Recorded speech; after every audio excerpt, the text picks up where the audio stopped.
Jemaat persilahkan berdiri.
Mari kita berdoa.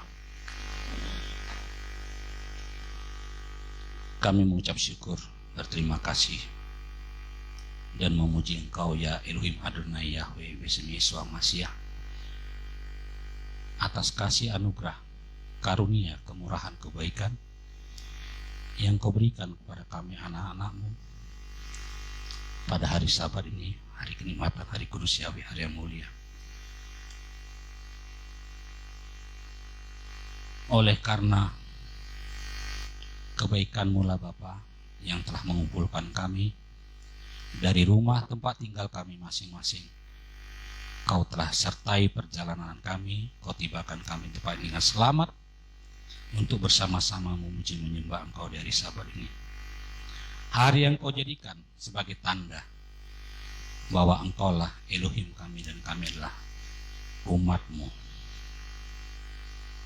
Bapa, dalam pujian penyembahan kami di hari Sabat ini, tibalah saatnya bagi kami untuk mendengarkan firman kebenaran daripada-Mu, Bapa.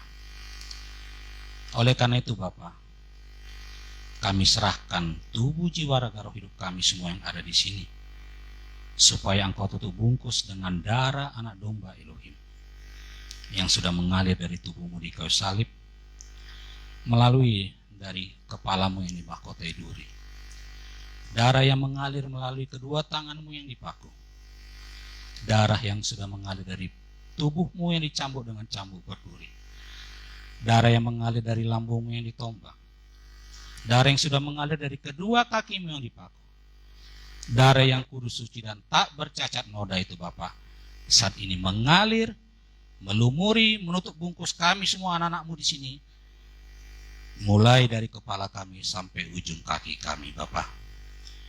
Sehingga dengan terlumurinya kami dengan darah-Mu, maka kuasa darah-Mu juga menyelimuti tubuh jasmani kami. Sehingga dengan demikian, tiada satupun kesempatan, tiada satupun celah bagi si jahat untuk mencuri, menggoda, mempengaruhi kami di dalam kami mendengarkan firman kebenaran-Mu itu, Bapa. Saya Haposan Hutape yang bertugas sesuai jadwal yang sudah dibagikan untuk menyampaikan firman kebenaran-Mu ini, Bapa. Berjaga-jagalah Engkau di pintu bibir mulut hamba-Mu, Bapa, agar setiap kata-kata yang keluar dari lidah bibir mulutku, kata-kata yang penuh kuasa, menguatkan, meneguhkan, menghibur kami anak-anak-Mu di sini, Bapa, sehingga kami diperbaharui oleh firman kebenaran-Mu. Tempat di mana kami saat ini berkumpul memuji menyembah Engkau juga kami serahkan kepada-Mu, Bapa, supaya darah itu juga mengalir, menutup bungkus bangunan ini, mulai dari atap, dinding, lantai, bahkan semua benda dan kursi-kursi yang ada di ruangan ini.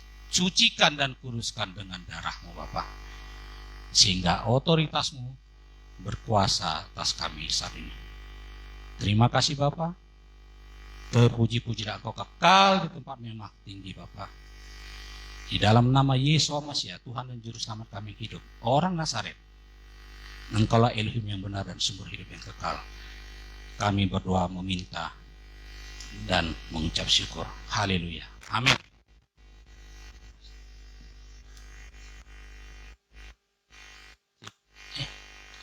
Cik. Satu.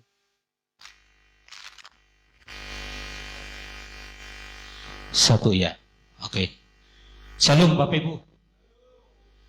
Sesuai jadwal yang sudah dibagikan oleh Bapak Sekja berkoordinasi dengan Pak Gembala, hari ini saya kebagian jadwal untuk menyampaikan firman kebenaran. Dan firman kebenaran dari Bapak Elohim yang akan kita dengar dan kita pelajari bersama hari Sabat ini berjudul kayu salib. Sedangkan ayat yang kita ambil dari Galatia 3 ayat 13. Sebenarnya 13b ini, cuman saya lupa juga memberitahu ke Pak Sekja.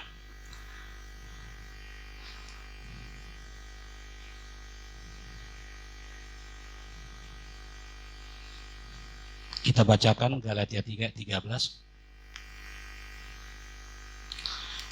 Hamasiah telah menebus kita dari kutuk hukum Taurat dengan jalan menjadi kutuk karena kita. Sebab ada tertulis, terkutuklah orang yang digantung pada kayu salib. Ini juga sama dengan Ulangan 21 ayat 36 kalau nggak salah, kalau saya tidak salah ya. Bahwa orang yang mati di tiang gantung itu menjadi terkutuk.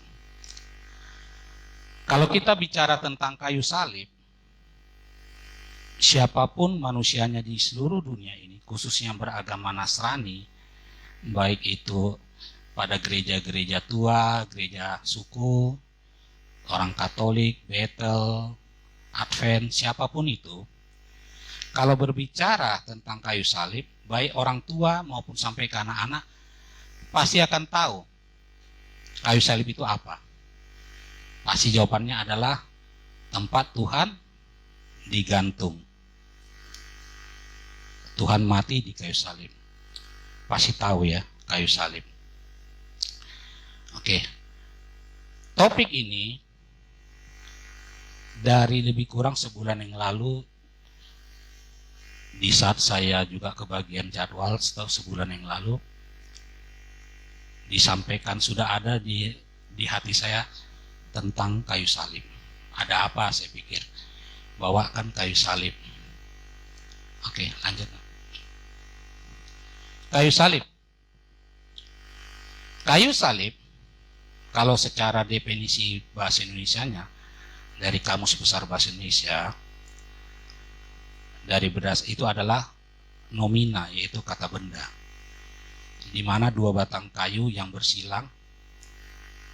Kalau batang kayu itu, kalau orang Sumatera atau Medan bilang broti ya. Kayu itu kayu yang biasa seperti kuda-kuda pada rumah. Bukan kayu kecil, karena itu untuk bisa menyanggah tubuh seseorang yang diperkirakan sampai bisa beratnya sampai 100 kilo. Jadi ini kayu ini pun bukan kayu yang kecil. Arti yang kedua, kayu bersilang tempat Yesua dihukum orang Yahudi. Nah, seperti ini yang tadi. Yang ketiga, tanda silang. Cuman, coba kamu ke nomor 3 terakhir daripada slide-nya. Nah, kayu salib itu pada saat dia dibikin, dua batang kayu itu saat dibikin salib, tidak seperti ini ya Bapak Ibu ya. Ini bukan salib ini. Walaupun ada mungkin setahun 2 tahun yang lalu ya Pak Gembala ya, ada seseorang mengatakan ini katanya kayu salib. Padahal kayu salib ini tidak sama persis persilangannya. Dia harus begini. Jadi yang ini lebih sedikit daripada yang ke samping. Supaya ada panjang. Jadi bukan sama, bukan dibagi rata dua batang balok kayu seperti gini ya. Jadi ada dulu orang yang mengatakan itu tuh bohong ya, dan ya Tuhan yang mengampuni dia. Ya. Salib itu begini. Jadi persis untuk bagaimana seorang kalau disalib. Jadi yang atas ini itu untuk menandakan kepalanya, kiri kanan tangannya, ini ke bawah itu kakinya. Ya, itu salib. Kalau ini bukan salib. Nah, sekarang pun banyak itu salib. Kita lihat ininya sama. Jadi ini samping dengan atasnya sama panjangnya, cuman ininya lebih panjang. Nggak benar ya, salib itu sebenarnya memang yang ke atas, lebih ke atasnya ini lebih pendek. Ya. Balik ke yang slide tadi nak. Oke. Arti ketiganya tanda silang, memang akan dibuat jadi bersilang tapi tidak seperti yang itu. Oke, lanjut. Oke, sekarang kayu salib. Kita sebagai pengikut Yesua HaMasiah tentunya tahu siapa yang disalib. Bahkan agama seberang pun tahu tentang siapa yang disalib. Cuman mereka selalu berdebat itu bukan Yesua HaMasiah. Mari kita lihat pesan apa yang disampaikan dari peristiwa di kayu salib. Ya. Pertama, bentuk kayu salib yang bersilang itu tidak sama persis jarak persilangannya, seperti tadi contoh ya. Hal ini menggambarkan bahwa kayu salib merupakan perwujudan dari 10 hukum Adonai Elohim Yahweh. Di mana hukum 1-4 itu untuk Elohim Yahweh, yaitu kayu yang ke atas. Kayu yang ke atas tadi ya. Sedangkan 5-10 untuk sesama manusia, itu yang ke samping. Jadi kayu salib itu rupanya menggambarkan 10 hukum dari Bapa Yahweh. Benar ya Bapak Ibu ya? Hukum 10 itu 1-4 untuk Bapa Yahweh, 5-10 untuk sama manusia. Makanya lebih panjang yang arah ke samping. Pertanyaan kedua, pesan daripada yang kayu salib. Siapa yang disalib rupanya? Tuhan Yesus Masya. Tertulis di dalam Matius 27:32-44, Markus 15 ayat 21-32, Lukas 23 ayat 33-43, Yohanes 19 ayat 17-24. Ini peristiwa yaitu biasanya ini yang bulan berapa kita rayakan itu Pak Yakub? Peristiwa Tuhan Yesus disalib. Benar Bu Ratna, bulan April. Apa peristiwanya yang cukup besar dari 7 perayaan? Paskah, betul. Jadi ada keterkaitan kayu salib dengan Paskah, ya. Nah, terus Galatia 3 ayat 13 tadi, terkutuklah orang yang digantung pada kayu salib. Ini sama Ulangan 21 ayat 23. Tuhan Yesus yang disalib, dia adalah raja di atas segala raja. Dia adalah Bapa Yahweh, pencipta langit bumi dan segala isinya. Dia seperti pujian kita tadi. Dialah yang maha mulia, dialah yang maha tinggi, dialah yang maha besar. Dialah segalanya. Dia yang duduk di tahtanya, yang terbuat dari api yang mau. Tapi dia mau menjadi apa Bapak Ibu? Orang yang terkutuk karena dia mati di kayu salib. Coba Immanuel bacakan dulu ayat Ulangan 21 ayat 23.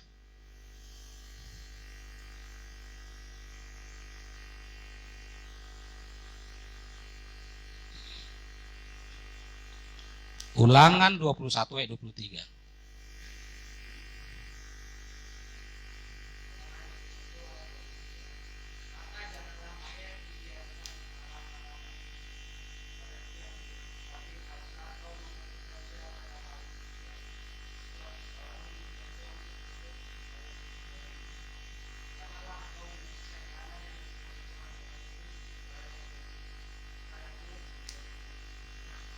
Amin. Sama nggak dengan peristiwa Tuhan Yesus di kayu salib? Jam berapa? Siapa itu yang datang menghadap Pilatus untuk meminta mayat Tuhan Yesus? Yusuf dari Arimatea. Jam berapa itu Pak Dalan?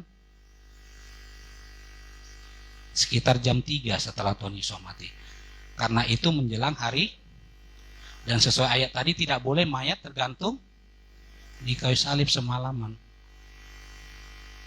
Jadi udah menjadi yang terkutuk, mati di kayu salib juga tidak boleh dibiarkan semalaman. Ya, lanjut. Nah, pada saat Tuhan Yesus disalib, ada 2 orang penjahat atau penyamun yang juga ikut disalib. Dengan peristiwa ini, maka genaplah yang tertulis dalam Yesaya 53 ayat 12, Markus 15 ayat 28, dan Lukas 22 ayat 37. Dikatakan bahwa ia akan terhitung di antara pemberontak atau orang durhaka. Minggu lalu Pak Gembala menyinggung ini ya. Benar nggak? Ada yang masih ingat nggak khotbah Pak Gembala minggu lalu? Marta masih ingat? Enggak hadir ya? Oh enggak.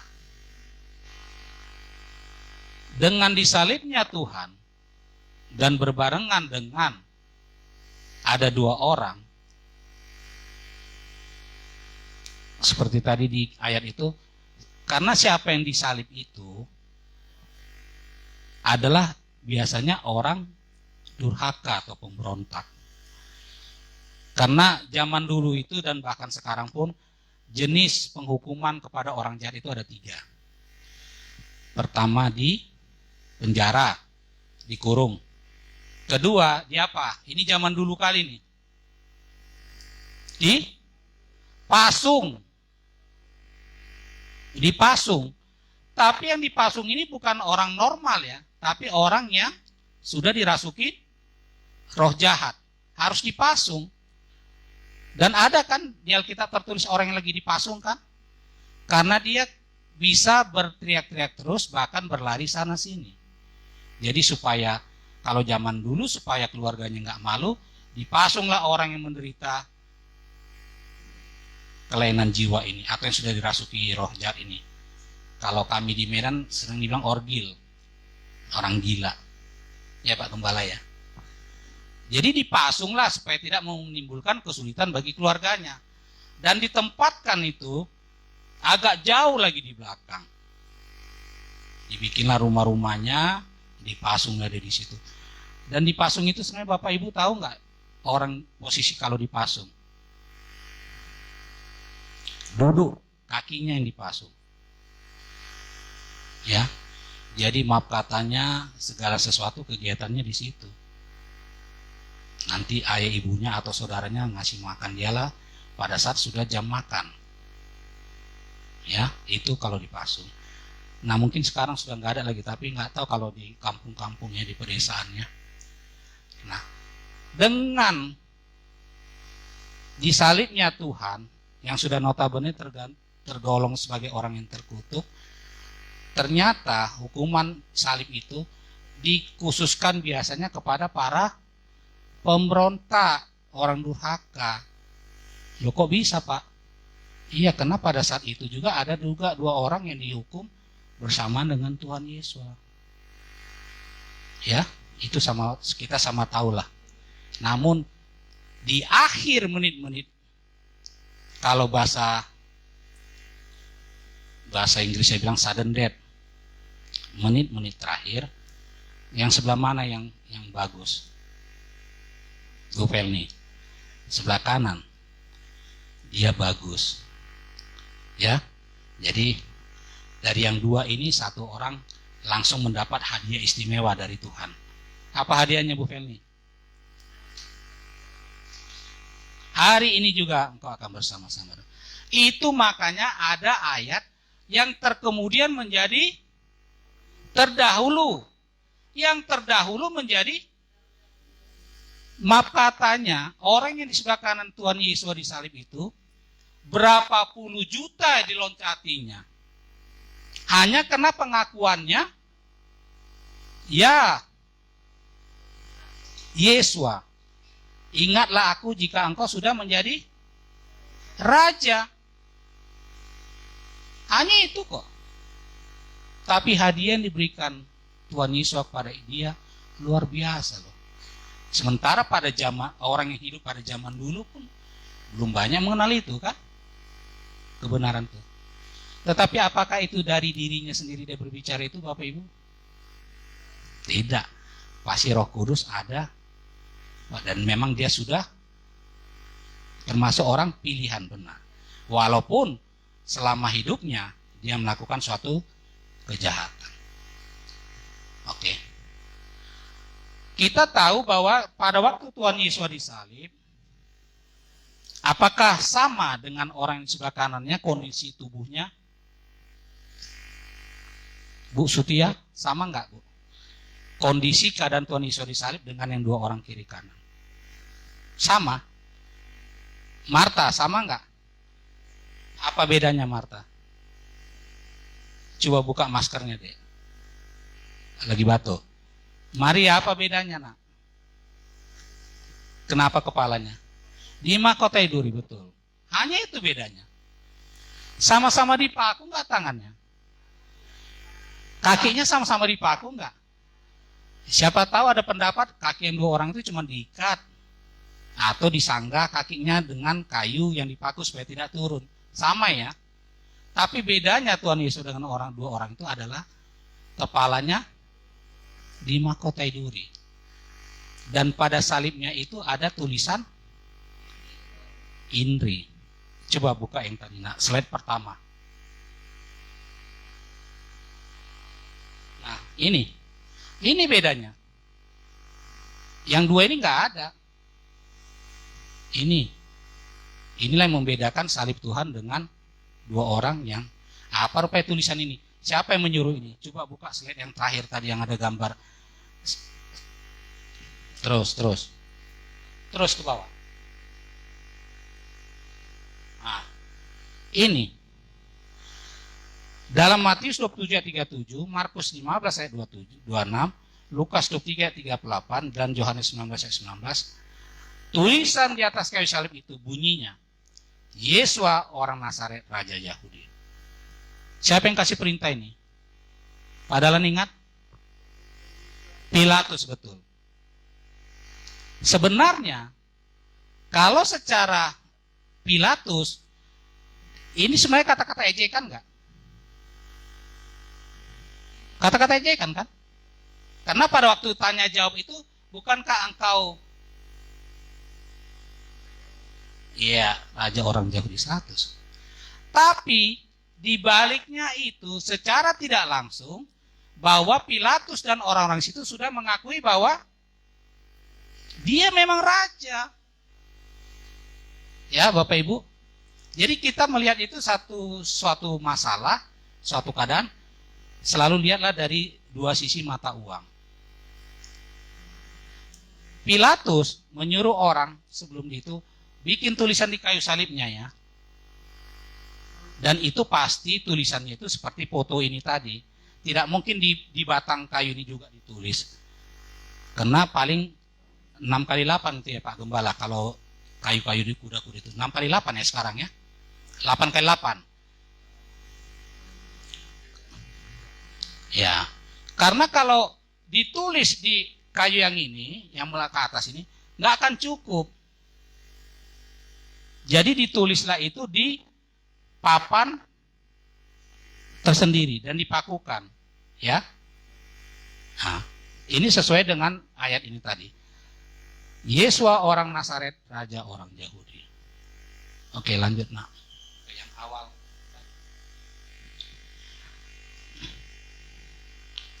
Oke, jadi sudah Tuhan Yesus sesuai ayat itu terkutuk orang yang mati di kayu salib. Juga di saat itu juga karena ada dua orang yang disalib bersama dia juga terhitung sebagai orang pemberontak. Aduh, kalau bahasa sekarang itu sedih banget ya Tuhan kita Yesus Masih itu ya. Sedih nggak Bapak Ibu? Dibuat dia menjadi orang di antara pemberontak. Oke, selanjutnya pesan apa? Tadi sama-sama kita ketahui bahwa bedanya Tuhan Yesus disalib dengan dua di sebelahnya itu, yaitu kepalanya dimahkotai duri. Apa pesan daripada dimahkotai duri? 1 Korintus 11 ayat 3. Tetapi aku mau supaya kamu mengetahui hal ini, yaitu kepala dari tiap-tiap laki-laki ialah Hamasya. Kepala dari perempuan ialah laki-laki. Kepala dari Hamasya ialah Elohim. Ini kodrat ya Bapak Ibu ya. Jangan di rumah tangga itu sok-sokan istri meloncati lebih hebat dan merasa lebih berkuasa dari para suami. Walaupun itu penghasilan, jabatan, titel, apapun itu, harta, kekayaan, anak sultan pun dia, tetap yang menjadi kepala wanita itu siapa? Laki-laki, yaitu suami. Nanti anak-anak Grapiat, Priska, Marta, Maria, hebatlah kalian. Katakan jadi menteri lah kalian bertiga suatu saat. Sementara calon suami kalian cuman pegawai TU di kantor bupati. Otomatis penghasilan kalian lebih tinggi enggak? Titel lebih tinggi enggak? Kalian mungkin enggak ada S2, S3, suaminya cuman S1. Tetap ya anak-anak, ini khusus perempuan loh. Jadi jangan bahasa sekarang jadi melampaui daripada ini kodrat Bapak Ibu. Jadi salah kalau dalam rumah tangga, salah kalau perempuan itu yang menjadi semuanya. Dia yang mengatur karena dia penghasilannya jauh berlipat-lipat dari suaminya. ya, tetap yang menjadi kepala wanita itu laki-laki. Kalau kepala suami Amasya, yaitu Yesua. Yesua sendiri pun ialah Elohim. Timbul pertanyaan, kenapa ini bisa begini? Benar atau salah ini? Priska, kepala dari Amasya ialah Elohim. Salah apa benar? Di mana? Kalau salah, di mana salahnya? Atau coba jabarkan dulu deh. Yosua.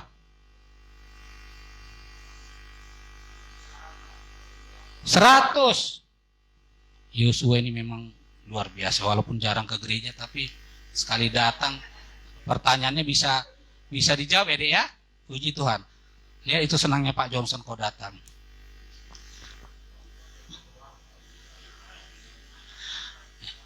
Berarti didengarnya omongan saya hari Jumat kemarin. Jadi ini jangan bingung, Pak Aposan, apa bedanya Amasya dan Elohim? Amasya itu anak, ya. Yesus Amasya itu adalah sebagai anak manusia. Kenapa dibilang anak? Karena memang dia lahir dari seorang wanita. Persalinannya normal. Walaupun itu sesar, tapi enggaklah sesar zaman dulu ya Pak Gembala ya. Tetap dia anak manusia. Enggak tiba-tiba kayak khotbah saya dulu, toto nongol gitu, enggak juga ya. Walaupun dia yang maha tinggi, maha segalanya loh. Dia tetap mengikuti prosedur daripada ciptaannya. Supaya jangan ada alasan bagi manusia, lo kan nggak jelas juga kelahirannya, kapan kau datang, kapan, ya seperti itu ya. Jadi memang rencana Tuhan itu sempurna sekali. Sempurna. Luar biasa. Jadi kepala dari laki-laki Amasya, kepala dari perempuan ialah laki-laki. Kepala dari Amasya. Ini artinya kepala di mahkota Duri. Amsal 10:6. Berkat ada di atas kepala orang benar, tetapi mulut orang fasik menyembunyikan kelaliman. Wah, ini luar biasa nih. Siapa di sini yang dibilang orang benar? Ada yang berani tunjuk tangan? Siapa sini yang bisa mengklaim dirinya orang benar? Siapa itu? Loh, nggak ada yang bisa mengaku orang benar sini. Tunjuk tangan. Orangku hidup, apa tiap hari? Orang benarku hidup oleh, ya, harus berani kita mengaku orang benar. Supaya apa? Pengorbanan Tuhan itu tidak sia-sia, Bapak Ibu. Masalah dosa kesalahan itu tinggal minta ampun. Tuhan, aku salah. Padahal udah dikasih mama uang jajanku, aku bilang belum dikasih. Ampuni aku Tuhan, supaya banyaknya uang jajanku. Ampuni aku Tuhan. Tadi waktu beli sayur aku bilang sama penjual sayur, udah aku kasih uangnya Mbak. Padahal belum dikasihnya. Sampai penjual sayur kebingungan. Hal-hal kecil. Ampuni aku Tuhan. Padahal tadi penumpangku sudah ngasih uang untuk ongkosnya, aku bilang belum. Dan saya pernah hampir terjebak di Bali pada waktu itu. Saya belanja, sementara kasirnya mengatakan, tahu-tahu begitu dihitungnya dia langsung kasih kembalian. Loh, apa ini? Saya bilang, kembalian Bapak. Kok bisa ada kembalian? Orang uangnya masih di tangan saya. Enggak Pak, kembalian Bapak kan udah ngasih uangnya. Ini buktinya katanya. Cantik lagi kasirnya itu, orang Bali. Padahal pesawat saya harus sudah di Bandara Bali itu sekitar jam 2. Sementara saya masih ada di toko itu, masih ada jam 11 kalau nggak salah. Bus sudah nang. Akhirnya semua, ada apa Pak Posan? Kok lama? Enggak. Dan anehnya Bapak Ibu, CCTV pada saat itu mati. Kalau ingat CCTV, ingat yang kasus lagi sekarang ya. Mati. Sampai saya bilang, security-nya pada datang, tolong buka CCTV-nya. Mati Pak. Lah. Ada saya nunggu sampai 15 menit. Coba kalau saya terima uang kembaliannya, padahal uang untuk belanjanya masih tangan saya. Rugi besar nggak saya? Siapa yang korbannya? Anak dan istri. Mungkin saya juga kena. Hanya gara-gara belanja yang cuman sekitar 200-300 ribu.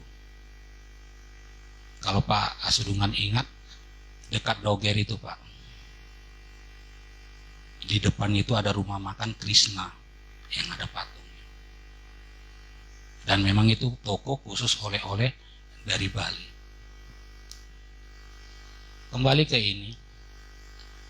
Jadi kita laki-laki ada kepala dari laki-laki Hamasya, kepala perempuan laki-laki, kepala dari Hamasya ialah Elohim. Sekali lagi saya tegaskan, tidak ada sesuai ayat ini, tidak ada kesetaraan gender ya Bapak Ibu ya. Jangan meloncati apa yang sudah tertulis, benar Pak Dahlan. Jangan.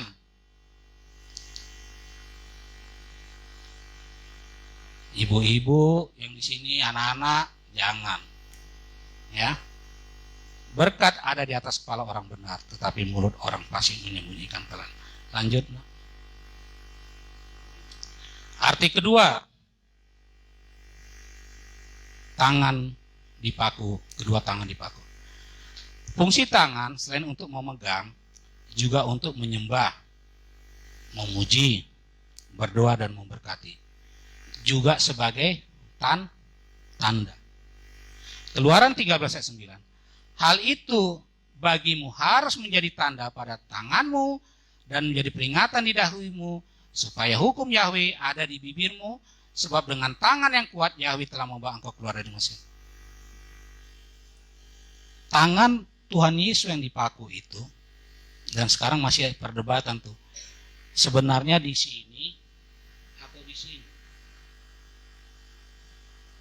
Benar ya Pak Gembalanya? Masih perdebatan sampai sekarang. Apakah benar di telapak tangan atau di sini? Kalau secara kesehatan Ibu Lasma, kalau di sini dipaku nggak masalah, di telapak tangan.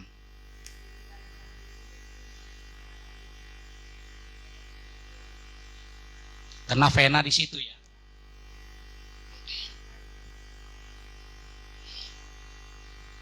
Jadi itu sekarang belum jelas dipaku di telapak tangan apa di sini. Tapi firman katakan dengan dipakunya kedua tangan Yesua di kayu salib, supaya tangan kita ini menjadi tanda. Tanda apa? Yaitu untuk melakukan pujian, berdoa, memberkati, dan menyembah. Bukan tangan untuk nampar ya Bapak Ibu ya, atau nonjok, atau mukul. Bukan ya. Tapi dipaku tangan Tuhan Yesus di kayu salib itu supaya ini menjadi tanda. Efesus 6 ayat 18. Supaya dalam segala doa dan permohonan berdoalah setiap waktu dalam roh dan berjaga-jagalah di dalam doamu itu dengan permohonan yang tak putus-putusnya untuk segala orang. Berdoa supaya dengan dipakunya kedua tangan Yesus di kayu salib, Dia meminta kita supaya kita selalu berdoa dengan tidak putus-putus. Dan kita selalu berjaga di dalam roh. Untuk apa? Untuk segala orang kudus. Apa bedanya orang kudus dan orang benar? Ada yang tahu? Sama enggak orang kudus dan orang benar, Bapak Ibu?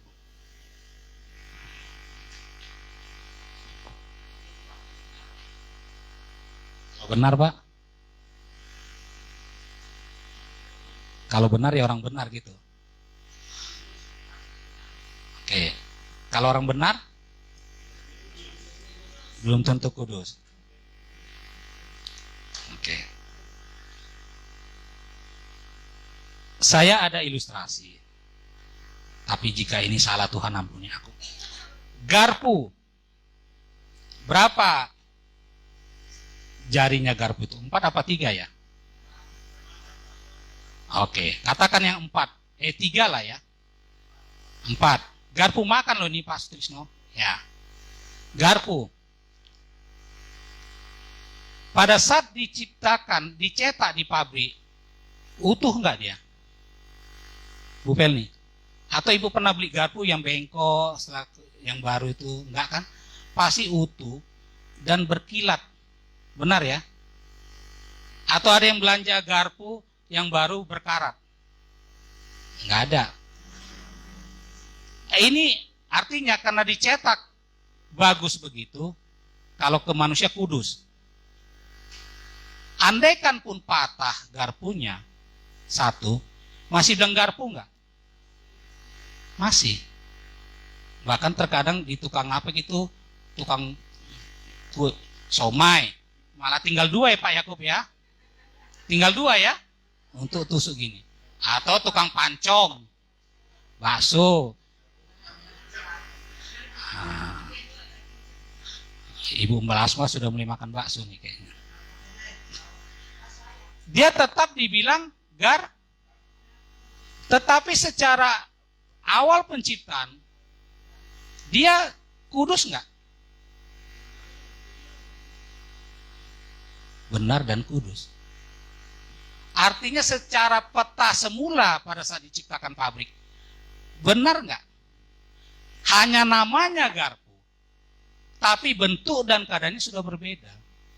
Itulah mungkin bisa menggambarkan antara orang kudus dan orang benar. Ya, oke lanjut. Nah, yang kelima, arti tubuh dicambuk dengan cambuk berduri. Efesus 6 ayat 11. Supaya kita mengenakan seluruh perlengkapan senjata Elohim, supaya kamu dapat bertahan melawan tipu muslihat iblis. Ini bukan kayak film-film ini ya, wah Tuhan nyuruh kita berperang ini. Siapkan perisai, siapkan tombak, siapkan pedang. Ya kan? Perang yang di sini bukan secara jasmani ya Bapak Ibu ya. Sebenarnya ini ada di Efesus 6 mulai ayat 10 2 sampai 16 itu. Cuman ini yang berhubungan dengan tubuh yang dicambuk berduri hanya 3. Yang pertama di ayat 6, kenakan seluruh perlengkapan senjata Elohim supaya kamu dapat bertahan melawan tipu muslihat.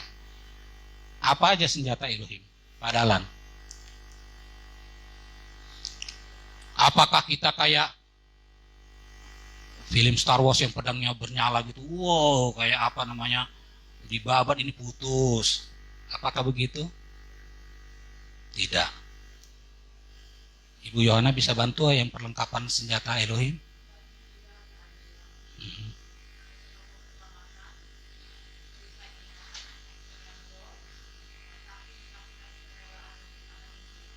Amin. Puji Tuhan, hafal ya. Nah, jadi perlengkapan senjata Elohim itu banyak. Nah, juga sama ini. Jadi berdirilah tegap. Jangan loyo. Jangan begini berdirinya, tegap. Berikat pinggangkan kebenaran.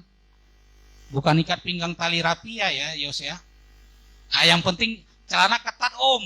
Jangan. Tapi berikat pinggangkan kebenaran. Dan berbaju jirahkan keadilan. Baju jirah itu tahu baju jirah? Woi, luar biasa. Namanya pun Yosua tahu, Harmor ya Yos ya. Luar biasa anak terapirat.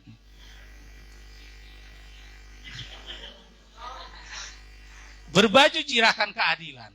Seperti kata Bu Yohana tadi. Nah, kalau ayat 16-nya, dalam segala keadaan pergunakanlah perisai iman. Sebab dengan perisai itu kamu akan dapat memadamkan semua panah dari si jahat. Panahnya panah api loh. Bukan panah kayu biasa ujungnya runcing, panah api. Jadi kalau kita pakai perisai iman daripada kayu ya kebakar lah ya. Nah, kenapa ini di Efesus 6 semua ada? Karena ayat 11, 14 dan 16 ini dipakainya di mana Bapak Ibu? Di tubuh bukan? Apa tergeletak gitu aja? Datang musuh baru pakai, oh mau ngapain kau? Ngasih panah, ambil perisai. Gitu. Bukan ya. Artinya ini semua harus sudah kita pakai Sehingga kita benar-benar siap untuk maju ke medan pertempuran, perang. Makanya dibilang arti tubuh yang dicambuk. Emang yang dicambuk itu apa aja sih rupanya? Bagian depan, bagian belakang. Makanya kalau itu bukan Tuhan Yesus atau manusia biasa, udah mati itu. Tapi karena Tuhan Yesus, memang secara manusia dia tidak kuat. Tapi Elohim ada di dalam dia. Dan Elohim yang menjadi manusia, dia kuat. Supaya apa? Tugas pekerjaan keselamatan itu bisa dikerjakan sampai akhir selesai. Seperti kata Tuhan Yesus sebelum mati apa di kayu salib? Sudah selesai. Padahal kalau dipukul ikat pinggang sakit nggak, Immanuel? Kakimu aja dibeset sama ikat pinggang sakit. Maria sakit nggak? Ini kita dengan cambuk berduri loh, tubuh Tuhan Yesus ini. Bisa nggak dibayangkan itu ya? Kalau film yang saya lihat, Passion itu, dan sekarang sudah di-delete itu di YouTube. Kebetulan saya memang ada videonya di rumah di CD. Itu cambuk itu, betul kata almarhum. Jadi begitu nempel, ditarik, kecabut. Aduh gimana sakitnya itu ya. Bukan sekali aja loh dicambuk. Berkali-kali sampai malah petugasnya itu sendiri kelelahan, kecapekan. Dan akhirnya mereka heran, ini manusia kok aneh ya. Udah berkali-kali kita cambuk dan bukan hanya satu orang petugasnya itu. Ini kok nggak mati, bertahan, masih hidup, ya? Ini semua harus kita pakai. Itu pesan moral, pesan yang kita dapat dari tubuh dicambuk dengan cambuk berduri oleh Tuhan Yesus di kayu salib. Lanjut. Nah, ini Matius 26 ayat 26, Markus 14 ayat 22, Lukas 22 ayat 19. Ini kebetulan sama mereka. Dan ketika mereka sedang makan, Yesus mengambil roti, mengucap berkat, memecah-mecahkannya, lalu memberikannya kepada murid-muridnya dan berkata, ambillah, makanlah, inilah tubuhku. Jadi Tuhan Yesus melalui pesan itu menginginkan kita memakan tubuhnya. Melalui peristiwa apa, Mama Maria?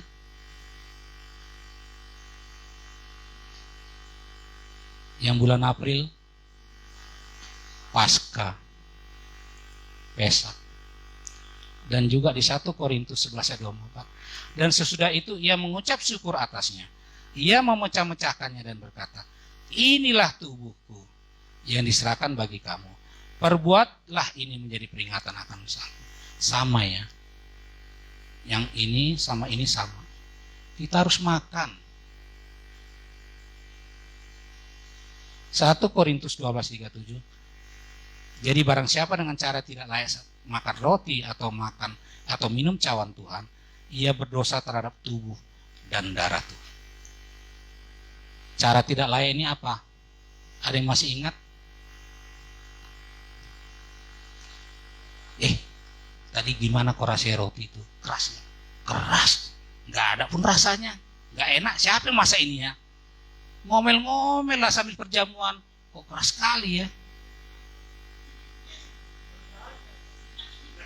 Jadi ada juga mungkin sambil ngeliat yang lain. Udah habis belum ya? Ada juga yang serba buru-buru, langsung gitu kan?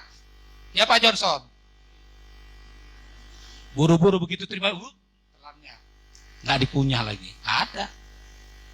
Itu yang dimaksud dengan cara yang tidak layak. Tapi kalau kita makan dengan layak, kita akui Tuhan. Inilah tubuh yang sudah dicambuk dengan cambuk tercerai-berai. Makanlah tubuhmu ini supaya tubuhmu itu menggantikan tubuhku. Itu layak. Tapi kalau kayak tadi, cuman ya Tuhan, masa aku makan tubuhmu, udah gak enak pun, gak ada rasanya, hambar, keras lagi. Itu tidak layak makan roti. Ada hukumannya enggak? Apa Bu Feli ngangguk-ngangguk? Apa hukumannya? Mati. Orang yang tidak layak makan roti atau tubuh Tuhan, orang itu akan mati. Makanya kalau saat perjamuan, hati-hati ya. Jangan bercanda, jangan ketawa-ketawa. Jangan pernah dilihat yang di depannya makannya kencang kali gini gigitnya, dia pun ikutan gigit, oh kencang mah, tahu kesedeklah di sini. Santai aja. Karena pemimpin perjamuan pun, yaitu Pak Gembala, pasti akan melihat kok siapa yang belum habis. Nggak mungkin masih banyak yang belum habis makan roti. Udah bagikan dulu padalan rotinya. Udah dibagi, kantongin lah. Nah, itu harus dimakan, nggak boleh dikantongi.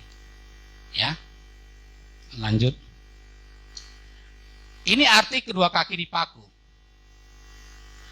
Efesus 6 ayat 15. Kakimu berkasutkan kerelaan untuk memberitakan Injil damai sejahtera. Tuhan menginginkan kita harus berjalan. Kaki ini fungsinya untuk berjalan kan? Bukan untuk menendang atau menyepak kan? Benar nggak, Bu Lasma? Berjalan. Standar guna kaki itu untuk berjalan, bukan menendang. Si Cristiano Ronaldo pun kalau ribut dengan pasangannya nggak ditendang gitu. Iya. Walaupun dia seorang pemain sepak bola dunia. Benar gak Immanuel? Kamu kan suka Cristiano Ronaldo ya? Suka main bola. Pernah nggak si Cristiano Ronaldo nendang pasangannya itu? Nggak pernah. Dan kita memberitakan Injil damai sejahtera itu dengan penuh kerelaan, bukan sungut-sungut, bukan terpaksa. Jika suatu saat Pak Gembala menugaskan Pak Yakub dan Pak Sutrisno, tolong kalian ke sana dulu, doakan dulu. Kenapa lah mesti kami disuruh Pak Gembala ini? Adanya lebih senior, ada yang lebih mantap dalam berdoa. Nggak usah. Ditugaskanlah umpamanya Pak Dalan dan Pak Satar pergi dulu kalian lihat Pak Aritonang sana. Aduh, udah tahu Pak Aritonang kan begitu. Jadi jangan bersungut, rela. Oi, terima kasih Pak Gembala, kami dikasih tugas. Karena masalah berhasil tidaknya urusan siapa itu? Urusan Tuhan. Kita cuma menjalankan, kita berdoa. Iya kan? Nggak mesti langsung berhasil saat itu juga.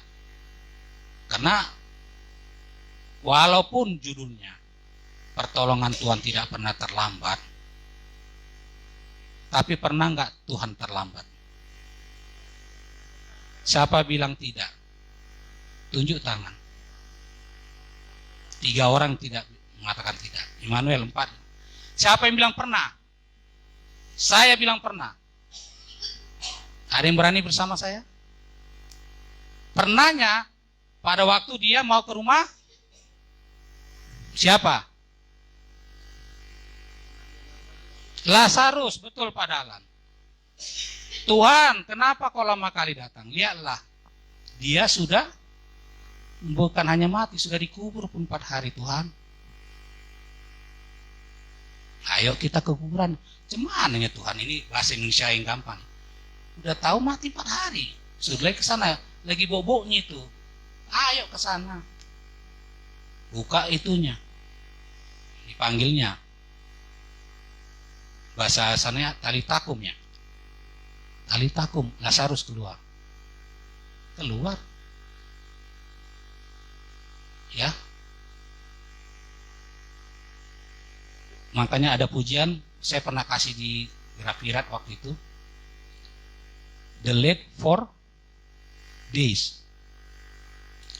Secara khusus dulu pernah juga saya berikan ke Pak Asdungan ketika kakak almarhum Ibu Hotni baru-baru sakit.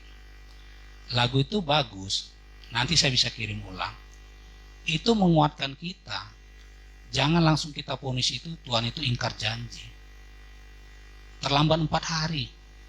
Tetapi di baliknya itu ada suatu peristiwa yang luar biasa. Apakah terpikirkan sama saudaranya itu si Maria Magdalena itu bahwa Lazarus akan dibangkitkan? Kan enggak. Mereka kan hanya menginginkan, Tuhan kalau kau ada dia akan semnya? Sembuh. Tapi Tuhan terlambat 4 hari. Ya 100 Yosua. Sengaja supaya kemuliaan Tuhan dinyatakan. Ya. Mananya Tuhan itu? Lihat dulu ke sana, periksa dulu. Yosua udah datang belum? Belum. Enggak kau lihat kali. Pak Satar lihat dulu, benar kali.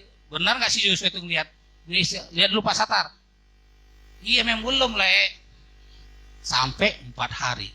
Sampai ada seseorang mengatakan, lihat Tuhan sudah datang. Dia ada di jalan. Bergelora enggak hati orang itu? Bergelora. Ya.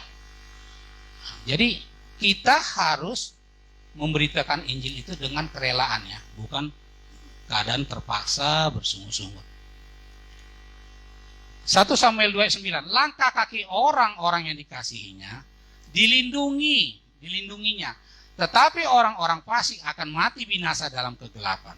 Sebab bukan oleh karena kekuatannya sendiri seseorang berkuasa. Nah, ini kalau kalimat terakhir ini nyerempet ke ini nih ya Pak Gembalanya. Bukan dengan kekuatan sendiri seseorang berkuasa. Yang dalam seminggu ini KPU sudah menerima pendaftarannya Pak ya. Langkah kaki orang benar. Nah jadi kalau kita tadi menginjil dengan kerelaan, langkah kaki kita dilindunginya. Malah seperti kejadian almarhum, lagi berdiri dia di pinggir jalan, toh ada anak muda bawa mobil, ayo Pak mau kemana Bapak? Diantar sampai ke, hari ingat kemana? Ke Cinere, bayangin aja pasar Minggu Cinere itu loh. Karena saya lihat Bapak aneh, Bapak bersinar katanya. Siapa yang bersinar itu?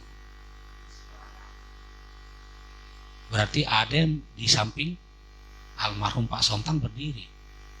Begitu juga pengalaman kami waktu di Kabanjahe, puasa 3 hari. Pada siang hari kami ke kebunnya adik Pak Sastra Pinem, adik Pak Nikon Pinem, yaitu Pak Sastra Pinem, ke kebun anggur. Lagi lapar-laparnya nih Marta. Kami lihatlah pohon anggur, pohon jeruk. Oh bayanginlah jeruk yang matang-matang udah kuning-kuning lah di pohon itu. Posisi lagi puasa kan. Di Kabanjahe itu dingin. Orang sampai 3 pun selimut kami yang bawa, pakai jaket lagi kami, ditutupin lagi, tetap tembus. Kami dikasih selimut yang pakai listrik itu kan, wah, awas sampai kesetrum mati pula kita gitu kan. Dingin, siang-siang lagi udara dingin, lapar, pergi ke kebun jeruk. Magda, udah pernah ke kebun jeruk? Lagi berbuah. Wah, gimana gak tergoda itu coba? Ya Pak Trisno, udah lapar, kan puasa ke kebun jeruk. Wih, bagus ya Pak Sastra, iya, menghina berkat anak Tuhan. Itu. Kami dilihatnya bersinar sama Pak Sastra Pinem itu. Sampai begini dia. Kenapa kok begitu? Dia bersaksi setelah sore hari kami buka puasa dan dipotongnya ayam jagonya. Tadi kenapa saya begini Pak? Karena saya lihat tadi orang Bapak datang. Kami 3 orang. Yoel termasuk saya dan almarhum. Bersinar tadi. Nah enggak bersinar. Kami kata almarhum. Itulah ya. Jadi kaki orang yang dikasihinya, kalau dia pergi memberitakan Injil dengan kerelaan, akan dilindunginya. Dari hal apa itu?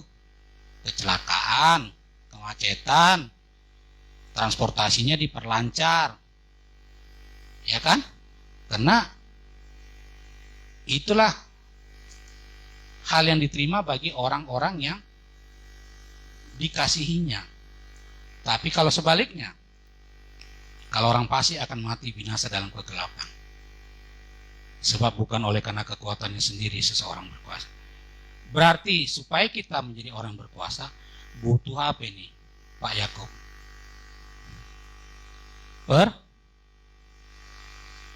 Pertolongan. Karena dia bilang bukan karena kekuatannya sendiri seseorang. Nah, ini lebih spektakuler lagi. Mazmur 17 ayat 5. Langkahku tetap mengikuti jejakmu. Kakiku tidak goyang. Ini mirip seperti lagu apa nih? Mana WL? Ayo. Mirip lagu apa nih? Kuta dapat jalan sendiri. Jadi apa? Kenapa langkah dia yang kita ikuti? Karena dengan mengikuti langkah daripada Tuhan Yesus, kakiku tidak goyah, ya benarlah orang dia kelihatan kan? Oh mantaplah melangkah. Coba kalau nggak jelas kemana tujuan, nggak ada cahaya juga. Gemetaran nggak Bu Feni? Pernah ke kuburan malam-malam? Siapa yang pernah ke kuburan? Marta, kenapa ketawa deh? Ada pengalaman ke kuburan malam-malam? Hah? Lewat, gemetaran kan? Mula-mula sebelum dari jauh, kita mau lihat kuburan lo. Lo penakut lo.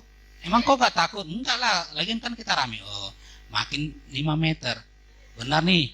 Ya, begitu udah pas tinggal 2 meter lagi, toto jadi apa semua? Jadi seorang pelari cepat. Iya kan? Wucus kata. Wah. Nah, ini. Kita akan mengikuti jejak langkah kita. Kaki kita tidak goyang. Karena firman-Mu itu menjadi dan terang. Gimana nggak mantap kita melangkah dan kaki kita pun, woi mantap lah. Walaupun pada saat menginjil, kayak kata almarhum, pulang sama si Yoel udah ke pasar. Untung ikannya nggak dipotong. Masih ingat? Masih ingat? Udah ke pasar baru orang tuh mau beli ikan. Mantap nih makan ikan kakap. Sebentar dulu Bu. Jangan dulu dipotong, kulihat dulu amplopnya. Apa mereka menjadi kesal sama Tuhan? Sukacita. Karena bagaimanapun pekerjaan mereka yang sudah mereka lakukan ditulis Tuhan enggak? Di buku kehidupan. Ditulis. Sekecil apapun kita di dalam hal melayani Tuhan, memberitakan Injil damai sejahtera, tetap ditulis.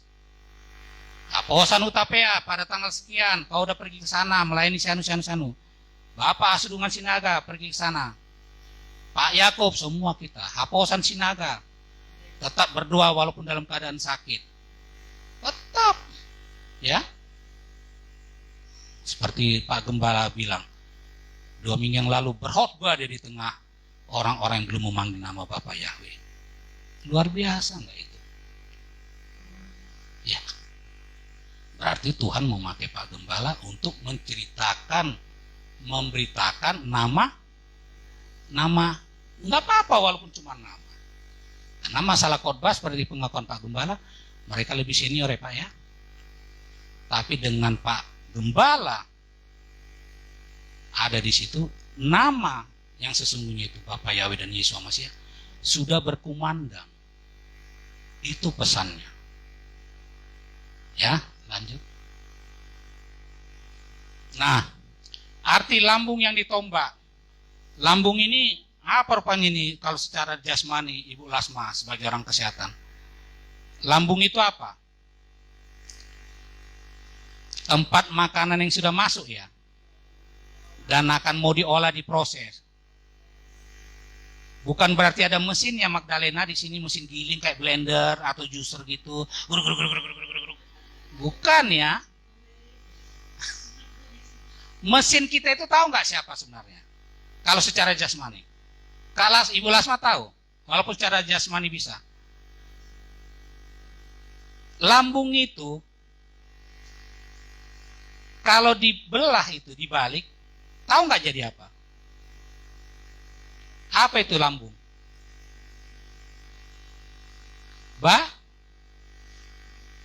Babat kan? Loh, lambung itu babat loh, jangan salah.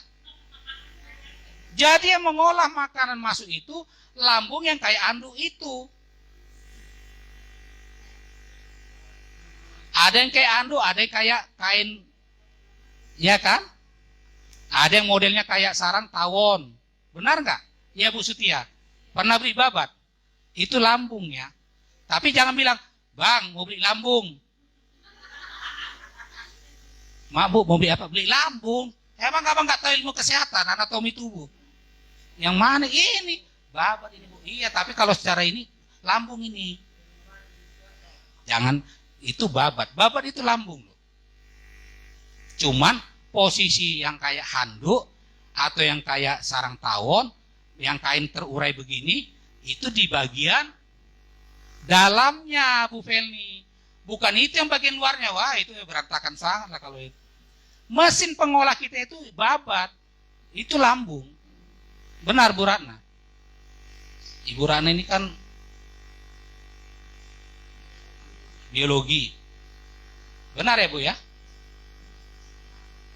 Lambung itu babat. Dan itu enak banget kalau dimakan. Wah, soto. Kalau ada yang mau makan itu ajak saya boleh. Ya, Bu Sutia, Bu Lasma, makanlah babat itu. Luar biasa, banyak vitamin dan protein di situ. Jadi lambung Tuhan Yesus pun diapain sama prajurit itu? Ditombak. Karena ditombak rusak enggak lambung itu? Rusak. Apa yang keluar? Darah dan air. Pesan apa yang diberikan Tuhan Yesus? Di dalam Amsal 13 ayat 25, orang benar makan sekenyang-kenyangnya, tetapi perut orang fasik menderita kekurangan. Itu artinya orang benar itu berarti tidak akan menderita kelaparan. Siapa di sini yang 3 sahabat lalu saat di puncak ada kelaparan atau kurang kenyang lah? Siapa? Tunjuk tangan. Ini ada panitia konsumsi Ibu Ratna. Puas makan gak kita, Priska? Kau puas makan? Hah? Yosua? Oh, Yosua gak ikut sih. Magdalena dulu, puas gak kau makan deh waktu di puncak? Hah? Maria, puas? Puas. Berlebih, barbecue. Sampai ada yang makan bakso dan sosis. Kan? Kenyang gak? Puas gak semua? Ibu Ratna pun pagi-pagi semangat dia menginikan sosis dan baksonya itu. Karena gak pernah berhenti orang menusuknya itu. Masuklah ke mulut, kenyanglah. Sampai Pak Gembala pun datang udah mau pakai renang dia gak kebagian. Benar gak Pak? Ya benar Pak, Ibu Ratna. Kebagian gak Pak Gembala?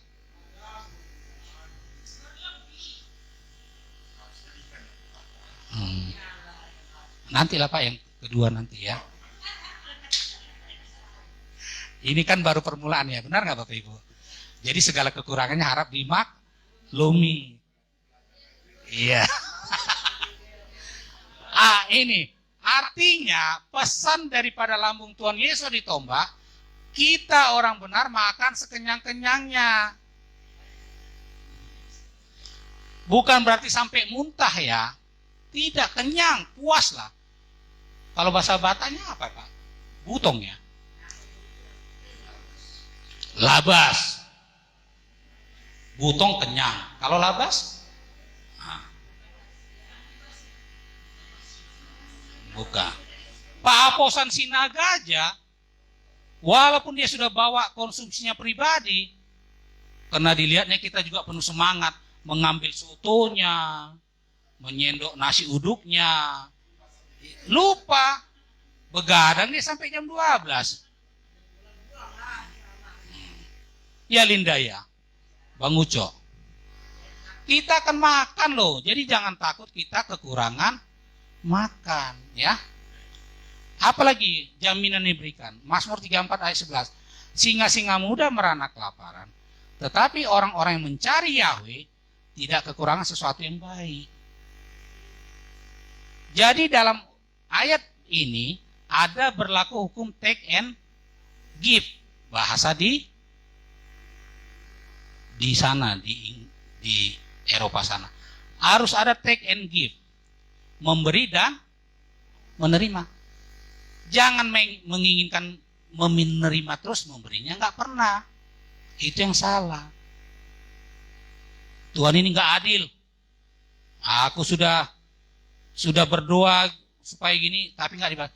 Bagaimana mau dapat hasil? Kewajiban kita sebagai orang yang percaya pun tidak pernah dipenuhi. Apa itu? Perpuluhan, 100. Apalagi? Persembahan khusus. Secara tersirat, Pak Yakub sebagai bendahara memberikan berita di grup WA kita. Terima kasih atas persembahan. Tapi memang memberitahu. Tapi sekaligus mengingatkan, benar Pak Yakub ya? Yang belum kasih dong. Ya Marta, Pak Satar, kasih. Jangan cuma baca aja. Wih, terima kasih. Amin. Terpujilah Bapak Yahweh. Kewajibannya lupa. Harus ada take and give.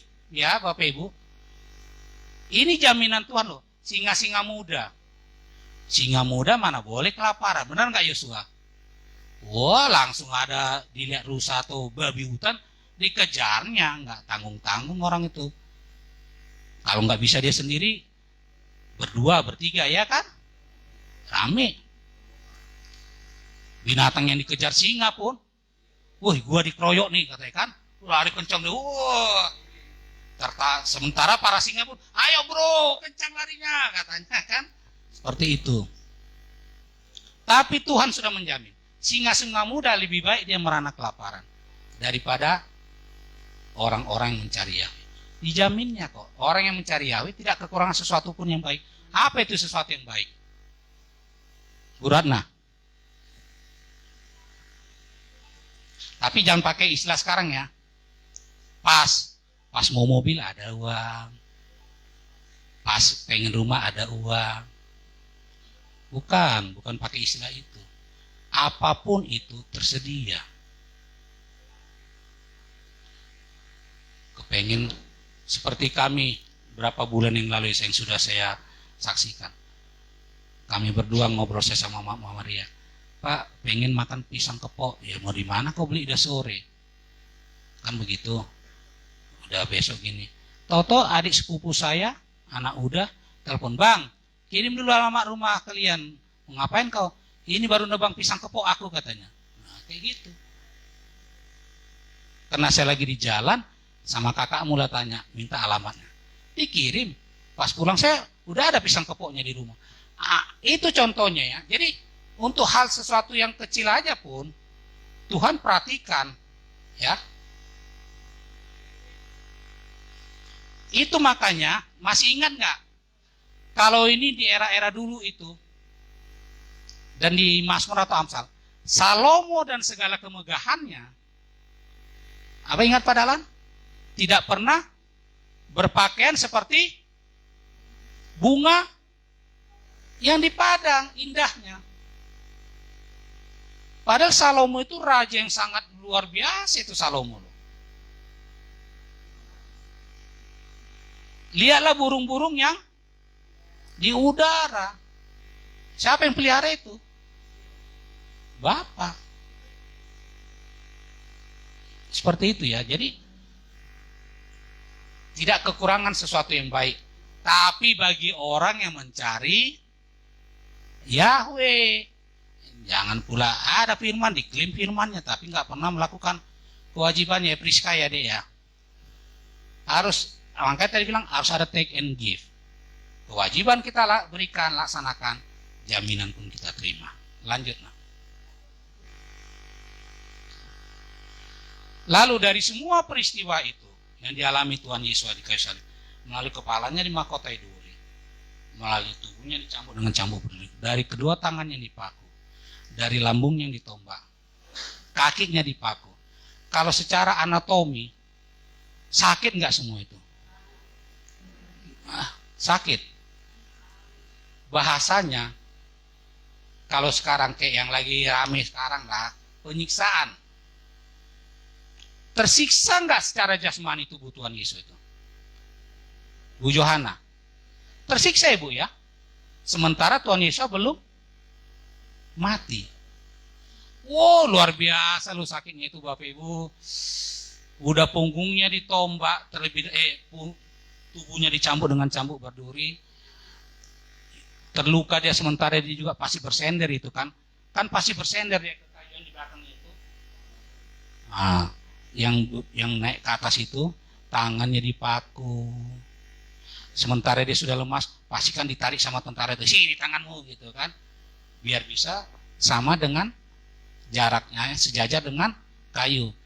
Ya, Tuhan Yesus sudah lemas, tarik lagi, kakinya diginikan lagi. Pas menjelang jam berapa itu baru ditombak. Wah, tersiksa Bapak Ibu, waduh. Coba kita bayangin ya. Tapi apa hasilnya yang kita terima dari pengorbanan Tuhan Yesus? Amsal 20 ayat 30. Bilur-bilur yang berdarah membersihkan kejahatan. 1. Membersihkan pukulan dari lubuk hati. Bilur-bilur itu luka ya. Kejahatan. Kejahatan yang ada pada siapa? Pada kita. Kejahatan itu bisa melalui perbuatan tangan ataupun lewat pikiran.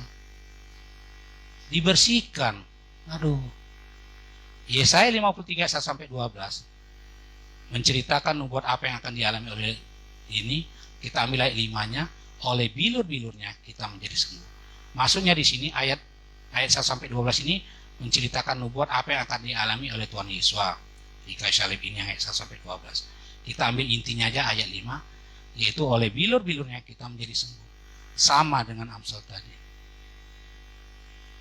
Jadi secara anatomi tubuh, kalau orang biasa bilang kepala dimahkotai duri, supaya kita tidak pusing memikirkan hal-hal yang di luar daripada pikiran. Karena ada firman, pikirkanlah yang pikiranku bukanlah pikiranmu, pikiranmu bukan pikiranku. Apalagi tangan yang dipaku. Itulah tadi. Apa? Tubuh yang dicambuk dengan cambuk berduri. Supaya kita, tubuh yang dipukul dengan cambuk berduri, tidak mengalami rasa sakit. Mau sakit panu kayak itu, sakit bisul kayak. Ada sini yang sakit panu. Tuhan Yesus, tubuhnya itu sudah dicambuk loh dengan cambuk. Artinya nanti itu semua tubuh jasmani kita akan dimurnikan. Kita akan dibentuk menjadi manusia yang baru. Kenapa? Dibersihkan dari seluruh kejahatan. Kan manusia ini sudah berdosa semua. Roma berapa itu Pak Dalan? Semua manusia telah berdosa. 23. Ya, dia tanggung itu semua. Lanjut nak. Ini lagi 1 Petrus 2:24. Ia sendiri telah memikul dosa kita di dalam tubuhnya di kayu salib, supaya kita yang telah mati terhadap dosa hidup untuk kebenaran. Oleh bilur-bilurnya kamu telah sembuh. Sama bilur-bilurnya juga. Yohanes 3 ayat 14-6. Sama seperti Musa meninggikan ular di padang gurun, demikian juga anak manusia harus ditinggikan, supaya setiap orang percaya kepadanya beroleh hidup yang kekal. Karena begitu besar kasih Elohim akan dunia ini, sehingga ia telah mengaruniakan anaknya yang tunggal, supaya setiap orang percaya kepadanya tidak binasa, melainkan beroleh hidup. Sekarang ini Bapak Ibu, ini supaya setiap orang percaya kepadanya akan beroleh hidup yang kekal. Apakah ini hanya khusus orang yang Katolik, Kristen, Advent, GBI? Coba, apakah hanya sebatas kita saja?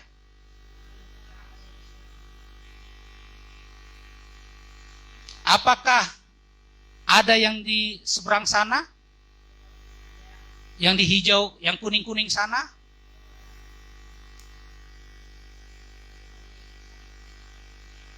Yang ya baik, apakah ada yang di Hindu, Buddha?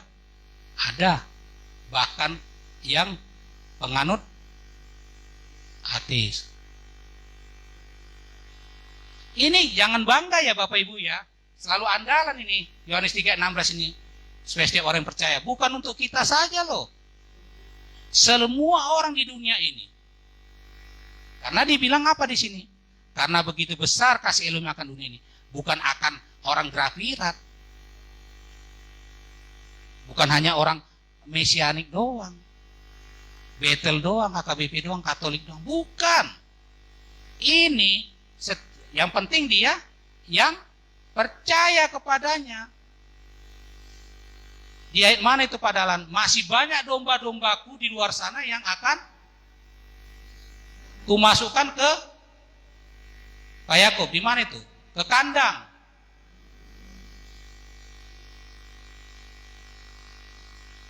Ya, itu ini karena begitu besar kasih Elohim akan dunia ini. Jadi bukan khusus untuk kita yang sudah bahasanya itu orang Kristen. Bukan ya. Ini bukan hanya untuk kita ini.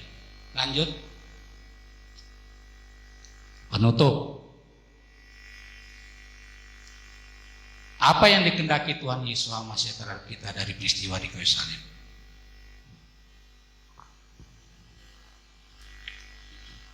Menjadi manusia baru.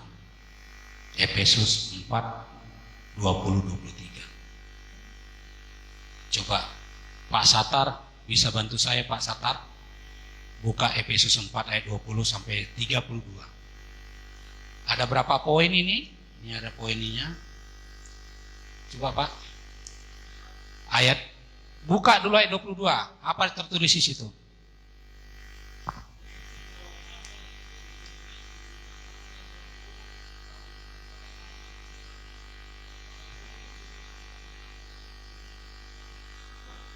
Oke. Itu ayat 22. Dia menginginkan kita meninggalkan manusia lama yang ya, itu yang diinginkan Tuhan Yesus. Ayat 23-nya, Pak.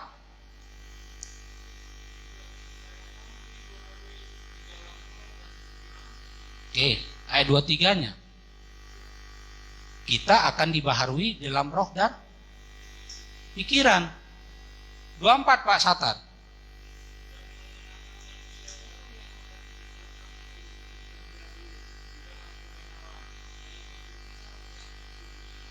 Kita menjadi mengenakan manusia baru yang diciptakan. Sekarang dengan adanya tubuh Tuhan Yesus di salib itu, bagian mana yang tidak ada mengalami luka? Coba.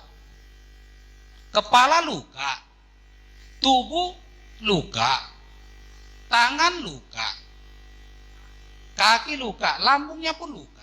Bagian mana? Itu pesan moralnya. Kita akan dibentuk menjadi manusia baru. Ayat 25 Pak. Mungkin Bapak berdiri aja Pak supaya jangan.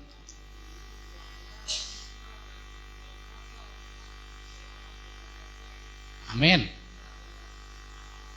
Amin. Jangan ada dusta di antara kita. Ya, mulai hari ini semboyan grafirat, jangan ada dusta di antara kita. Karena kita satu tubuh. Ya. Di antara kita. agak dalam Pak Yakub langsung memahaminya ini.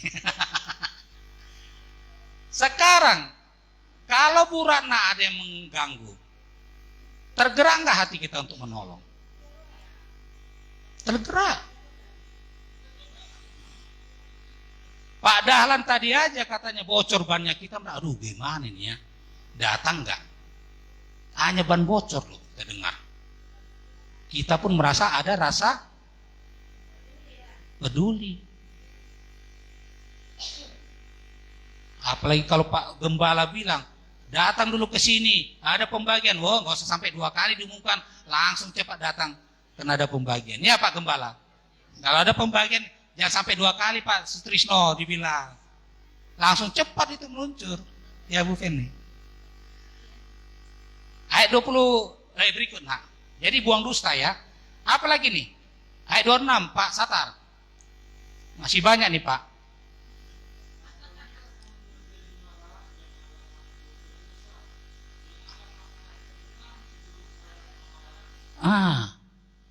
Jangan lagi, kalau tadi jangan ada dusta, sekarang jangan ada amarah. Kalaupun ada slack satu dengan lain karena pekerjaannya kurang bagus, bagi kita nasihatkan aja baik-baik. Sama-sama kita kasih contoh. Yang kasih tahu pun jangan jadi marah. Ya, seperti ini. Saat kita marah, jangan sampai kita berdosa sampai matahari terbenam. Lalu kalau kejadiannya malam hari Pak Aposan, bagaimana itu? Pokoknya rumusnya jangan sampai matahari terbenam. Ya tunggu matahari terbit dulu pagi hari, sama harus diselesaikan. Ya? Ya, makanya jangan peristiwa jangan malam hari Pak. Ya. Ayat 27 Pak Satar.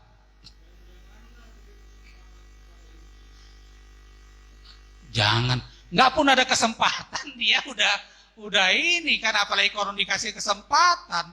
Waduh, ini mah seperti di Petrus berapa itu padahal dia berjalan berkeliling, mengaum-ngaum, wah katanya gitu keliling-keliling dia. Si tanduk siapa ini udah semua ke depan. Tapi karena lama-lama dia terus berkeliling, gemetar juga nggak yang diantara yang apa itu? Gemetar. Kena mental dia kan, istilah sekarang. Lari dia pikir dengan lari, pas umpamanya di belakang singa dia, lari dia ke sana. Ya singa tahulah siapa yang keluar dari lingkaran. Ya, jadi kita, kelompok kita, jangan ada keluar dari area comfort zone atau zona nyaman. Tadi nggak boleh ada dusta. Nggak boleh ada amarah. Ya Pak Johnson. Tadi Bapak di bawah soal ini sengaja saya ulang. Jangan ada marah. Saling menasihati itu benar. Yang dinasihati pun jangan marah, ya. Dan akhirnya jangan memberi kesempatan kepada iblis.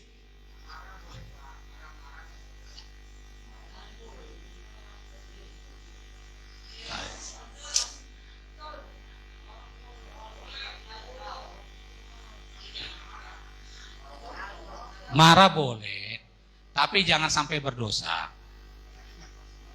Ya.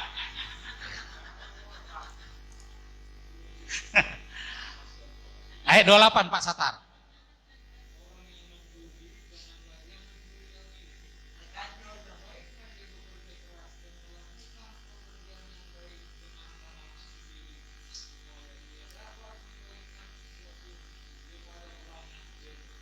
Amin. Saya rasa nggak adalah pencuri di komunitas kita ya. Tapi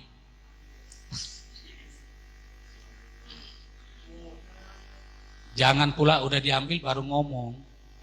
Ya. Harus ngomong dulu baru bertindak. Ini bertindak dulu baru ngomong. Nah, kalau agar bisa membagikan kepada orang lain, ya Pak Johnson sudah melakukan ini. Seperti kesaksiannya tadi, ibu-ibu banyak jadi berkumpul yang melayani dia. Iya. Ya. Tapi kita pun bapak-bapak, Pak Satar, Pak Dalan, Pak Gembala, Pak Trisno, Pak Posan, jangan iri. Jangan pula sampai di rumah, Mak, aku pengenlah kayak Pak Johnson. Yang mana itu? Itu mau melayani. Seperti kalau Bapak Aposan Utape ya. Mantap itu Pak Johnson melayani ibu-ibu. Nah, janganlah ya. Oke. Ayat 29 Pak Satar.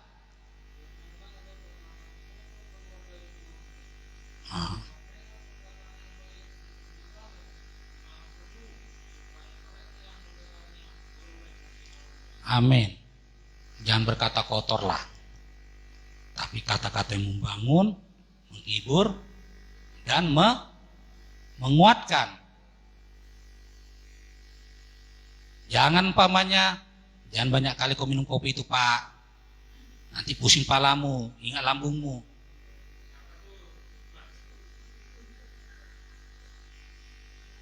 Jangan ya. Berkata kotor. Gak boleh. Selanjutnya Pak, ayat 30.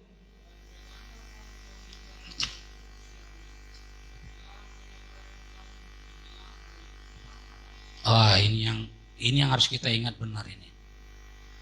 Kalau menjelang hari penyelamatan kita sudah dimatrai Roh Kudus, artinya kita sudah dimatrai itu berarti menjadi orang pilihan. Bahasa gamblangnya sudah lulus ujian, sudah lulus seleksi, sudah lulus sensor. Tapi itu pun jangan kita dukakan Roh Kudus. Fatal akibatnya. Orang benarku kalau mengundurkan diri maka aku pun tidak berkenan lagi. Ibrani ya. Ini harus dijaga nih. Dan terutama kita, ini saat mau pematraian ini. Mengingat keadaan sekarang. Belum pun naik. Atau ada pengumuman tentang mie instan naik 3 kali lipat. Udah heboh orang di pasar, ibu-ibu. Karena takut nggak bisa makan mie instan. Nggak semua Bu bisa bikin sendiri Bu Rana. Dengan modal 10.000 bisa dapat 3 bungkus mie sedap. Rasa bakso, rasa soto. Nah, gitu kan? Udah pusing duluan gara-gara beritanya naik 3 kali lipat. Nah, jadi jangan kita dukakan Roh Kudus. Bahaya karena tidak ada pengampunannya. Kalau dosa yang biasa masih ada pengampunan. Tapi kalau dosa oleh karena mendukakan Roh Kudus tidak ada ampunan. Itu sama seperti garam yang sudah tidak asin lagi. Jadi tawar. Udah nggak ada gunanya, mau diapain? Ayat 31 Pak Satar.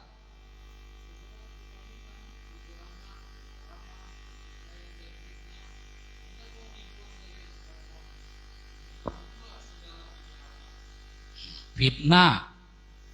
Apa tadi Pak? Fitnah. Geram. Geram itu bukan geramnya aku lihat si Marta ini. Bukan gitu ya.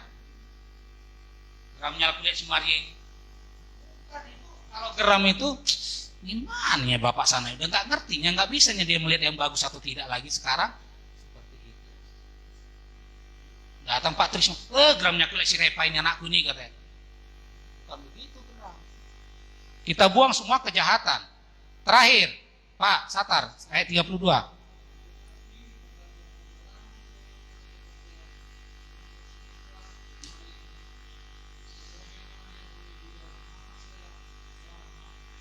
Amin. Ramah kita satu sama lain. Dan penuh kasih.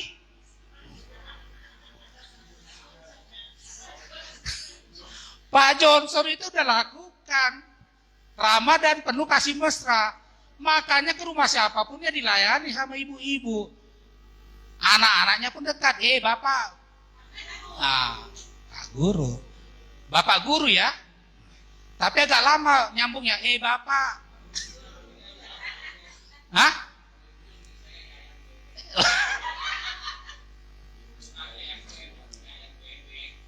Jadi kalau datang, yayanku udah datang gitu. Ya, ramah satu dengan yang lain. Ramahlah kita.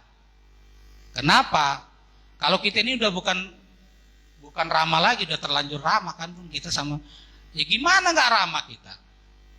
21 tahun loh. Si Maria aja belum lahir. Boro-boro si Maria. Saya aja belum kenal Mama Maria. Si Manuel aja belum lahir ya. Berapa umur dek? Waktu Grafira terbentuk si Priska umur berapa Pak Dalan? Masih, hah? Udah 3 tahun ya? Apa 2 tahun? Iya benar. Berapa umurmu Priska? 24, iya 2-3 tahun. Si Priska masih di kereta-kereta yang itu kan, lari sana lari sini. Jadi gimana gak akrabnya dan ramahnya kita? Makanya kita sudah lebih daripada saudara kandung. Hanya tidak dapat pengakuan aja kita di kakak. Kalau ada kakak, grafirat, kepala rumah tangga, Hasurungan Sinaga, anaknya, banyak kali sini. Karena nggak ada aja, termasuk Johnson, Haposan Utapea, Haposan Sinaga, anak-anaknya. Kalau secara kartu keluarga, ya benar Pak Gembala. Cuman kan nggak ada kita. Cucu si Joshua katanya. Karena kita anak, ya benar. Saya nggak mau singgung pasangannya ya. Oke, ini yang tadi itu tertulis di Efesus berapa tadi Pak Satar? 4 ayat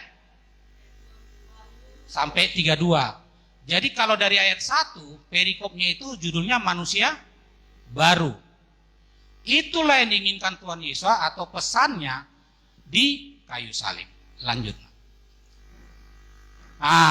Ini nanti kita akan menyanyikan lagu ini ya. Untuk mengaminkan firman Tuhan Yesus Masih pada hari Sabat ini, kita akan naikkan pujian bukan dengan barang fana. Ya. Oke, itulah dulu, terima kasih. Thank you. Baik, kita berdoa untuk refleksi sejenak untuk firman Tuhan atau dafar yang sudah dibagikan oleh hambanya Bapak Haposan Utapea. Mari kita berdoa. Bapak Surgawi, tidak putus-putusnya kami bersyukur di hadapan Tuhan untuk apa yang sudah kami boleh dengar Bapak, yaitu pengajaran untuk kami Bapak, supaya kami lebih baik lagi ke depannya. Hamba-Mu yang sudah menyampaikannya Tuhan pakai lebih luar biasa lagi Bapak, melayani tempat ini atau di tempat lain di mana beliau dibutuhkan. Berkati juga seluruh keluarganya. Terima kasih Tuhan. Saat ini hamba-Mu ingin Bapak untuk memperkaya, merefleksikan dari apa yang sudah diberitakan itu Bapak. Biarlah hamba-Mu juga berbicara berasal daripada-Mu, bukan kemanusiaan hamba-Mu. Terima kasih Bapak, kami sampaikan refleksi ini yang datang daripada-Mu. Di dalam nama Tuhan kami Yesus Hamasiah. Haleluya, amin. Sahabat Shalom, Bapak Ibu, saudara kasih, apa kabarnya? Luar biasa ya, siap diberkati? Sebenarnya itu tadi di awal untuk Pak Haposan ya, tapi nggak apa-apa. Baik, Bapak Ibu, saya mohon waktunya 15 menit aja untuk refleksi. Nah, kalau kita tadi sudah dengar tentang apa tadi, Maria? Kayu salib. Itu kayu salib sesuatu yang menunjukkan dunia yang terbalik ya. Kenapa? Jelas kita baca bahwa di situ dikatakan dia yang tidak mengenal dosa menjadi berdosa. Apa sih dosanya? Kan nggak ada toh? Ada tidak dosanya? Nggak ada. Terhitung di antara yang berdosa, pemberontak. Memangnya mau merebut kerajaan di dunia ini? Kan tidak. Tidak toh? Apa Yesus Hamasiah itu datang kedua untuk ke dunia ini untuk merebut kerajaan? Bukan. Pemerintahan yang birokratis itu. Bukan toh? Nah, bukan. Nah, itu dunia yang terbalik. Nah, saya sekadar menarik-narik sedikit ya untuk keadaan yang sekarang ini sedang terjadi. Bapak Ibu coba perhatikan. Yosua dan Eleazar itu berteman kan? Di dalam Yosua pasal 24 ayat 29. Kalau nggak salah, ayat 29. Betul tidak Bapak Ibu? Yang terjadi sekarang apa yang kita saksikan? Saya sedang tidak membahas hukum, tetapi ini adalah fakta. Tadi saya katakan dunia yang terbalik. Yosua menembak, Eleazar menembak, yang mati siapa? Nah, itu. Yang bilang Pak John bukan saya loh ya. Di dalam kitab suci, Yosua dan Eleazar itu berteman. Jelaskan itu fakta kan? Fakta. yang terjadi fakta di dunia ini, Eleazar yang menembak Yosua. Sehingga terjadi apa? Nah, disuruh atasan. Atasannya siapa? Kalau mau kasar dikatakan, nah, yang di atas siapa? Yang pangkatnya lebih tinggi atau yang maha rahim itu, yang maha kuasa? Ayo, ini Yosua nih, kebetulan yang menjawab Yosua. Ini bukan secara kebetulan. Yosua ini orang pintar kan gitu. Pintar dong, ya kan, yang disuruh untuk mengintai kan termasuk kan. Salah satunya kan, nah sama si Kaleb. Nah, sekarang Yosua. Tadi bagaimana Yosua? Yang menyuruh atasan. Atasan kan? Nah, coba kita lihat. Ini bukan cocok logi ya, tetapi ini adalah fakta. Saya katakan fakta. Tadi Yosua itu tidak berdosa dihukum. Benar tidak? Benar kan? Nah, Yosua dan Eleazar itu berteman. Itu dalam kitab suci loh ya. Tetapi di dalam dunia yang terjadi sekarang ini, kejadiannya mereka terlepas. Nah, ini bukan minjam istilah dari orang, terlepas dari apa? Benar tidaknya, disuruh atau tidak, ya. Yang jelas Eleazar menembak Yosua. Berarti apa kesimpulannya? Tidak berteman dong. Kan begitu. Itulah dunia yang disebut dunia terbalik. Tadi disinggung oleh Pak Haposan, kalau nggak salah poin ketiga. Tolong dikoreksi kalau salah. Poin ketiga apa? Jangan kesetaraan itu loh antara laki-laki dan perempuan. Benar ya? Benar ya? Tetapi di dalam dunia ini menurut hukum itu laki-laki dan perempuan harus sama. Benar tidak? Ada undang-undang yang baru loh ya. Undang-undang yang baru itu.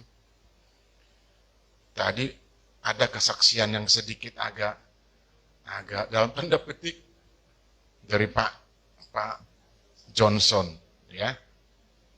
Mengenai beliau membiayai istri orang lain. Ya, kalau di sebelah dikatakan menjadi imamnya katanya kan. Dari sebelah loh ya, di sini enggak kan gitu. Nah, itu artinya bahwa tadi Pak Johnson itu apa? Menganggap orang lain itu yang bukan secara biologis adalah keturunannya menjadi anaknya. Nah, itu secara hukum agama itu benar, Pak. Mengasihi kan? Musuh aja dikasihi. Kan begitu. Tetapi jangan mengasihi istri orang lain. Itu bahaya. Senyum aja kasih. Tuh, ada 3 loh. Kasih. Agape, eros, philia. Nah ini dia. Jangan eros ya Pak. Jangan. Philia. Wah ini. Saya percaya apa yang di mulut yang keluar itu sama dengan hati. Amin. Amin. Nah itu. Oke, balik lagi.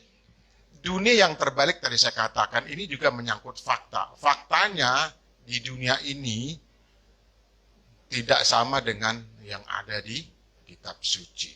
Itu jelaskan tadi ya, contoh ya, yang sudah dibawakan oleh Pak Aposan ya. Nah, menyimpang sedikit Bapak Ibu. Ini mengenai fakta. Tadi dikatakan juga kok kamu, ini bukan kebetulan, tetapi ini benar-benar saya alami juga. Makanya jadi refleksi. Tadi dikatakan, apa sih kamu jangan pakai GPF, betul? Ini pimpinan Roh Kudus, kan begitu? Betul kan? Nah, oke. Nah, ini bukan kebetulan. Kemarin, saya harus terus terang ini, mengatakan, kenapa kamu pakai GPF katanya? Kemarin nih, saya terus terang aja. Ini adik saya mempertanyakan ini. Ya, mungkin, ya, teman sekelas Ibu Lasma, ya, namanya Marudut, ya. Dia memang agak kritis orangnya. Dia bilang, kenapa pakai Bang, kenapa pakai GPF, pemulihan firman? Ini pertanyaannya sebenarnya sudah lama, ini menyangkut fakta. Lalu saya katakan jawabnya apa? GPF itu, apa kamu pencari fakta katanya? Oh iya jelas. Faktanya sekarang ya, bahwa nama yang benar bukan itu. Saya kasih contoh adik saya begini. Kalau orang lahir, ibunya atau ayahnya, atau barangkali sama-sama memberikan nama, barangkali juga kakek neneknya ya, opa omanya. Namanya nama yang berasal dari bahasa lain atau bahasa ibu atau bahasa yang dipakai sehari-hari. Permisi tanya. Tentu nama yang diberi adalah dari bahasa yang biasa dipakai. Nah, pertanyaannya, bahasa yang dipakai pada saat itu bahasa apa? Apakah bahasa Yunani sebagai bahasa pengantar yang dominan, apa bahasa Ibrani? Atau Ibrani Aram? Ibrani kan? Nah, nama YHWH itu, atau lebih ini gamblangnya lagi, nama Yesua itu bahasa dari bahasa Ibrani yang adalah bahasa ibu atau dari bahasa Yunani. Nah, ini jadi bahasa Ibrani kan? Nah, oleh karena itu saya katakan kepada adik saya, inilah fakta yang sebenarnya terjadi. Pertama, bahasa orang lain yang dipakai. Sementara kita harus menyatakan yang sebenar-benarnya. Iya, berarti namanya Yesua, saya bilang. Oh begitu, kenapa pemulihan firman? Ya itu kan menyangkut nama juga, saya bilang. Nih, enggak, saya percaya, terus terang Bapak Ibu, ini bukan kebetulan. Kenapa Pak John menceritakan ke saya sebelum ibadah? Saya mau ngekaitkan? Tidak. Itu fakta. Bahwa Yesua mati di kayu salib, itu fakta. Bahwa bukan karena salah, itu juga fakta. Ya kan? Bahwa kita memakai nama yang benar, itu adalah fakta. Jadi dia singkat, gereja pencari fakta, dia bilang. Iya, kita bukan mencari fakta, tetapi meletakkan, menyampaikan fakta. Faktanya apa? Namanya bukan itu. Namanya bukan itu. Apalagi namanya Isa. Bukan. Lahir di mana? Dikatakan. Lahir di mana? Permisi tanya, Ibu Yohana lahir di mana? Nah itu dia. Jelas menyimpang dari fakta kan, Bapak Ibu, jelas menyimpang dari fakta. Nah, saya berpikir-pikir tadi malam nih, iya benar, GPF. Jadi nggak salah kalau kita memakai nama GPF, ya pencari fakta, pemulihan fakta, penyampaian fakta itu sebenarnya. Faktanya namanya bukan itu. Namanya adalah YHWH.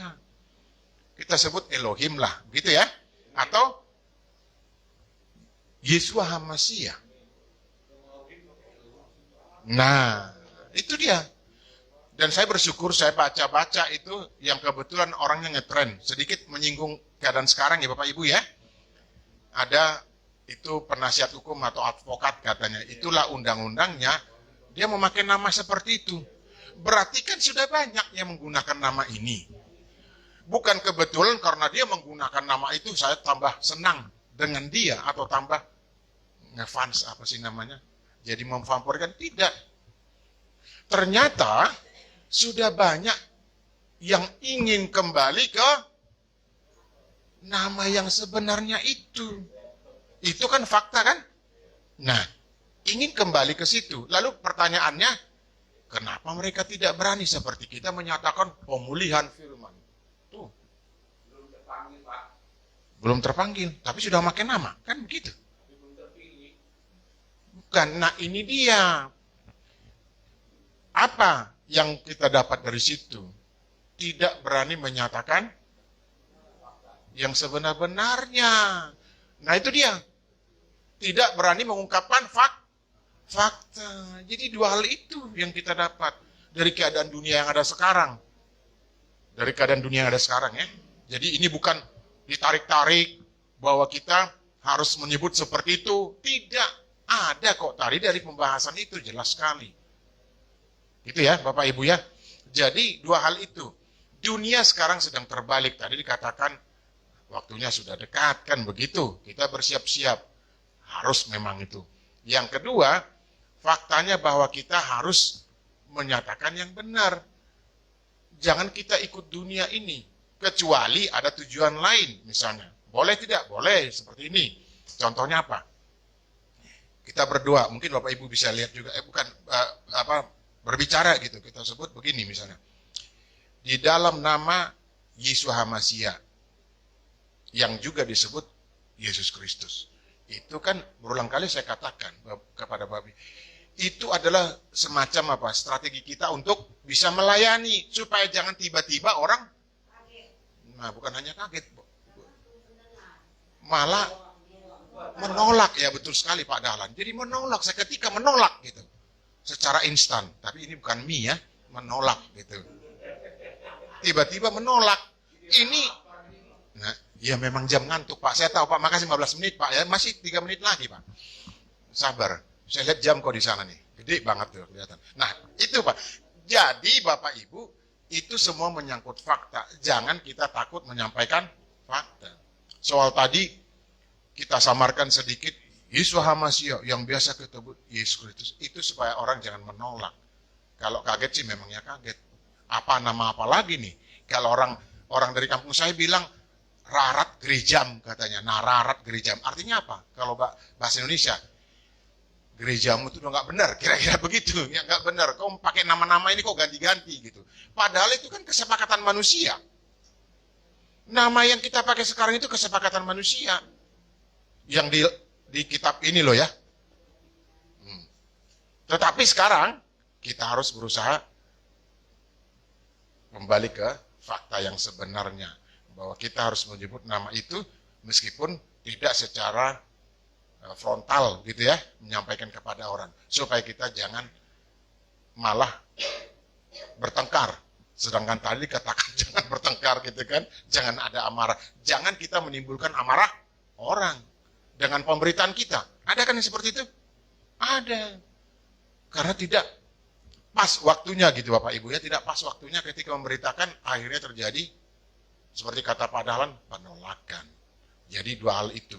Jadi refleksi ini saya hanya mendukung apa yang dikatakan oleh apa yang sudah disampaikan firman oleh Pak Haposan tadi.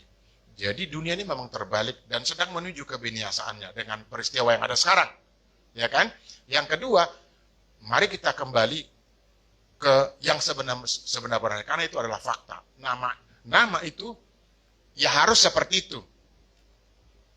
Kalau saya katakan, jangan kita karena takutnya akhirnya kita ikut dengan dunia ini. Ikut dunia ini mengakibatkan kita apa tadi katanya?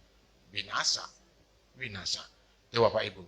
Mari kita berjaga-jaga dan senantiasa berjaga-jaga supaya kita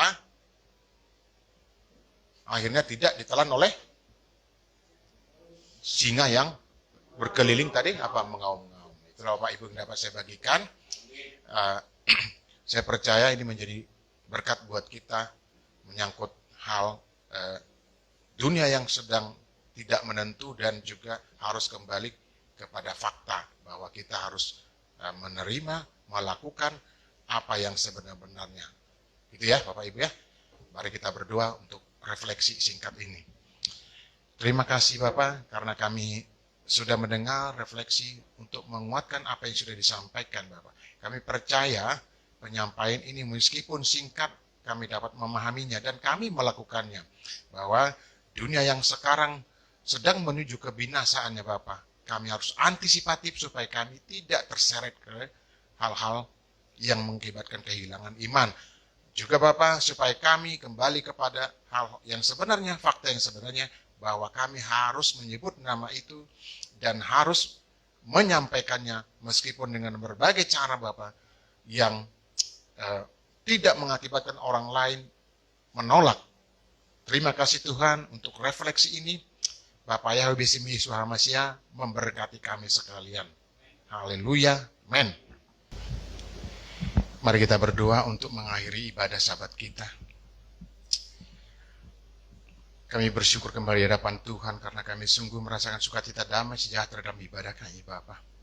Tuhan, kami tetap dalam posisi dua sebagaimana yang sudah kami naikkan di hadapan Tuhan. Saat ini Bapak kami juga tetap berdoa Bapak, mendoakan program gereja kami ini Bapak.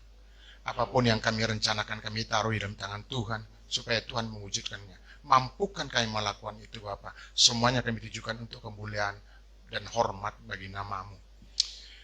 Bapak yang baik, kami juga berdoa untuk sinode kami, di mana kami boleh bergabung, Gereja Pemulihan Firman. Tuhan berkati program-programnya juga Bapak. Mampukan para pengurus kami, Bapak Ketua Umum kami, Wakil Ketua Umum, Sekretaris Umum dan Bendahara Umum, untuk menjalankan program-programnya, sehingga kemudian tercapai apa yang menjadi visi dan misi dari sinode kami. Terima kasih Bapak. Tuhan, kami juga tidak lupa berdoa untuk para tenaga kesehatan yang berjibaku di lapangan Bapak. Untuk Tuhan menolong orang-orang, terlebih di masa pandemi yang masih ada ini Bapak. Berkati para tenaga kesehatan, apakah itu dokter, para perawat, dokter gigi, para bidan, dan nama-nama profesi lain yang mendharma baktikan dirinya untuk menolong orang banyak di dalam kelemahan tubuh dan sakit penyakit Bapak. Enyahkan penularan penyakit dari mereka. Tuhan, Engkau berikan sukacita untuk bertugas, dan Tuhanlah yang membalaskan kebaikan mereka, serta memberkati keluarga mereka juga. Terima kasih Bapak. Kami juga berdoa Tuhan untuk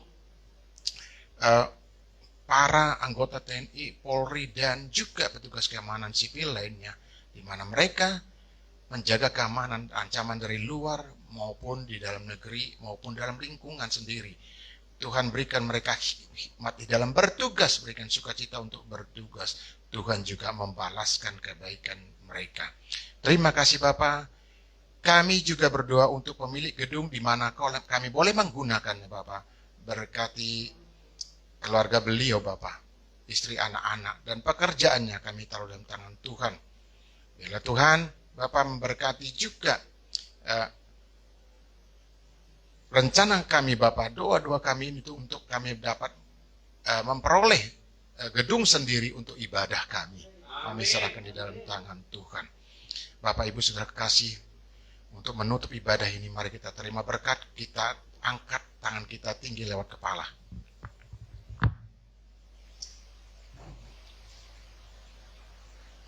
Diberkatilah engkau di kota dan diberkatilah engkau di ladang. Diberkatilah buah kandunganmu dan hasil bumimu dan ternakmu. Amin. Yakni anak lembu sapimu dan kandungan kambing dombamu. Amin. Diberkatilah bakulmu dan tempat adonanmu. Amin. Diberkatilah engkau pada waktu engkau masuk dan diberkatilah engkau pada waktu engkau keluar. Amin. Adonai Yahweh memberkati engkau dan melindungi engkau. Adonai Yahweh menyinari engkau dengan wajahnya dan memberi engkau kasih karunia. Amin. Adonai Yahweh menghadapkan wajahnya kepadamu dan memberi engkau damai sejahtera. Amin. Anugerah yang besar dari Bapa Yahweh, kasih karunia yang sempurna dari Tuhan kita Yesus Masiah, serta penghiburan yang sejati dari Roh Kudus menyertai kita sekalian. Sekarang, besok, kekal sampai Maranatha, Tuhan Yesus datang kali yang kedua di awan-awan yang permai menjemput kita para saleh-salehnya. Demi nama Yesus Masiah, mari kita semua yang mengimaninya katakan bersama-sama. Amin. Bapak terima kasih. Bapak.